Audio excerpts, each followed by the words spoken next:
রবিবার সকালে উত্তর চব্বিশ পরগনার গুমা বাজার থেকে অভিযান চালিয়ে বিরল প্রজাতির টিয়া পাখি সমেত একজনকে গ্রেফতার করল বন দফতর।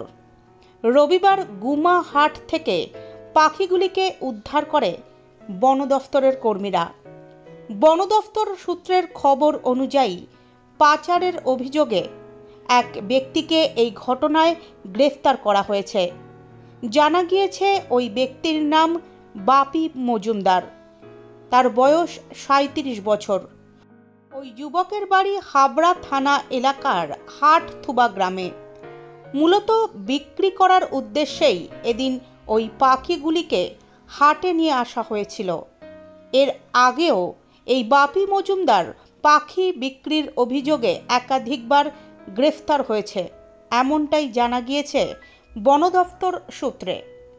বন দফতরের তরফে জানানো হয়েছে, গোপন সূত্রে খবরের ভিত্তিতে বন দফতর এদিন অভিযান চালায় গুমা বাজারে, আর সেখান থেকে প্রায় 10টি বিরল প্রজাতির টিয়া পাখি উদ্ধার করে বন দফতরের কর্মীরা। এদিন ওই অভিযুক্ত বাপি মজুমদারকে বারাসাত আদালতে নিয়ে আসা হয়।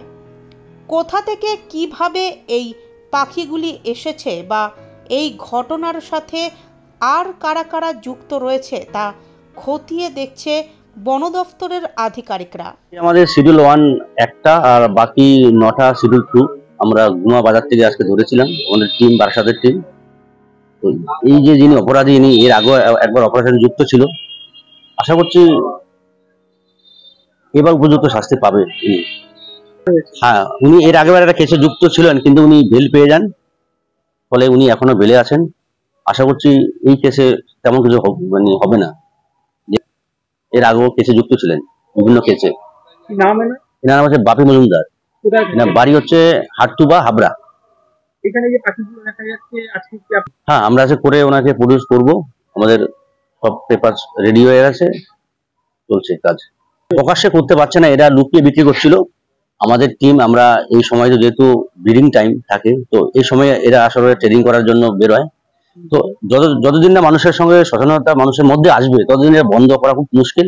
আমরা একার পক্ষে নয়। আশা করছি যে যারা কেনেন তাদেরকে আমি বলবো যে আপনারা যেসব পাখি শিডিউলের মধ্যে পড়ে ওরা কিনবেন না। এটা ওয়াইল্ড লাইফ অ্যাক্ট অনুযায়ী খুব অপরাধ, এতে জেল ও জরিমানা দুটোই হবে। আপনারা এর থেকে বিরত থাকবেন, এটাই আমরা চাই। দেখুন, কেনা বিক্রি করা দুটোই অপরাধ 1972 সালের forest act, wild life act অনুযায়ী। তো সবাই কি বলবো, আপনারা এর থেকে বিরত থাকুন। তবে আগের থেকে এখন অনেকটা কমেছে মানুষের মধ্যে, যে আমরা যে সচেতনতা বিভিন্ন জায়গায় করছি শিবির, তাতে অনেকটা কমেছে এখন অপরাধ। তো আশা করছি দিন দিন আরো কমবে, মানুষ বুঝতে পারবে পরিবেশের যে এই পাখি কতটা প্রভাব। করোনার সময় আপনারা জানেন গাছ কি জিনিস সবাই আমরা জানি। আশা করি এইটাও আমরা বুঝতে পারবো, এবং এটাও আস্তে আস্তে কমছে আমাদের এই অপরাধটা মানুষের মধ্যে।